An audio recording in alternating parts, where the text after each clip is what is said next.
Welcome to our channel. Today we how to activate Teams shared channels for streamlined cross-team work, full guide step by step clearly.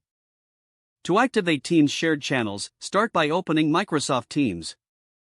Next, navigate to the Teams tab on the left side of the application. From here, select the specific team where you want to create a shared channel. Click on the ellipsis icon next to the team name to access the drop-down menu. Choose the Add Channel option. In the pop-up window, enter a name for your new channel. Add a description to provide context for the channel's purpose. Move to the Privacy section and select Shared.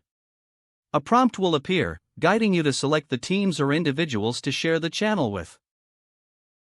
Select the teams you want to include or search for specific users. Once you've made your selections, click the Add button. To finalize the creation of the shared channel, click the Create button. The new shared channel will now appear under the selected team. To manage permissions, click on the channel name and select Manage Channel. Here, you can adjust who has access and what permissions they have. Make sure to communicate the purpose of the shared channel with all users. Encourage team members to join discussions and collaborate effectively.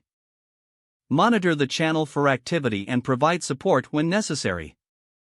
Regularly review the shared channel to ensure it remains relevant to all teams involved. With these steps, your shared channel will facilitate smooth communication across different teams.